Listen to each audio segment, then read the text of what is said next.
But first, we want to take a look back 23 years ago today to a severe weather event in Wyoming County. On July 8, 2001, residents of southern West Virginia woke up to heavy rain that worsened throughout the morning hours, eventually leading to flooding in Wyoming and Mercer counties. Those floodwaters wreaked havoc in many riverside communities like Mullens. Last year, Newswatch received footage from a survivor of the flooding in Mullens, and today we want to share that footage with you and tell the story of what that survivor saw. Here's Chief Meteorologist Chad Merrill and Newswatch forecaster Braden Petrie with that exclusive report. We're in the prime time for flooding here in southern West Virginia. Yeah, mid to late July, we can get extremely heavy downpours, and flash flooding is a big concern.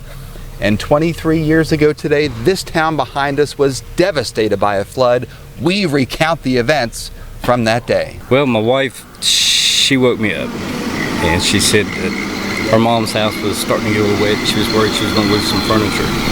So she said, just get up and come help me get mom's stuff upstairs. So that's what I did. Floodwaters in 2001 came rushing down through this holler. This road was completely engulfed with several feet of water. Every 15, 20 minutes you look out and you'd see that the water seemed like it was getting worse and worse, the whole time. When water gets ankle deep, you're thinking, man, this is getting pretty hairy. But, 20, 30 minutes later, it's just gotten to the point where you can't walk in it. This is the radar loop from that particular day. We start out with the first frame showing showers and thunderstorms across southern West Virginia.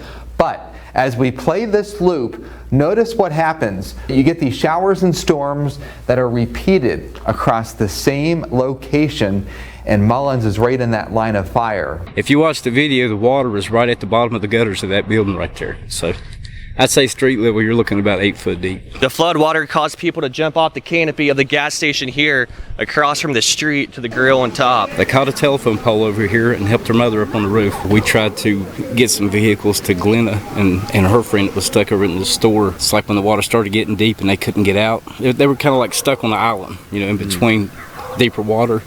So we tried to load a truck down with a bunch of stuff and get to them. The truck started floating, so we backed it up, and then they sent a loader in that was a little bit heavier trying to get to them. It started floating too, and at that point we just backed it up and realized there was nothing we could do to get to them. Ultimately, nobody from Mullens died in the flood. When the waters receded, residents had to begin the cleanup process. It receded just as quickly as it come up, like pulling the cork on a bathtub. It just went down. And everything you can think of that would be in a house or in a business, you'd see on the streets and on the hillsides and on the banks. Okay. But the mud was extremely deep. They had to take excavators up and down these streets just to scoop them to where you could drive. Price says that ever since, he has a special appreciation for both the dangers that severe weather poses, as well as the people who rush in to help. We've donated to the Red Cross ever since. The weeks after rebuilding, trying to pull your stuff out of your home, these people were here giving hot meals every day, and there's a lot of people here that would not have had anything to eat if it wasn't for the Red Cross. While the Guyandotte River is moving smoothly out there as of now, remember we are in flash flood season. With the onset of heavy downpours in the summer and fall, these creeks and streams can rise very rapidly in a short period of time. So going forward, we will continue to keep you abreast of any flash flooding potential here in southern West Virginia. Reporting from Wyoming County with Braden Petrie, Jason Price, and senior photojournalist Micah Leith, Chief Meteorologist Chad Merrill for Newswatch.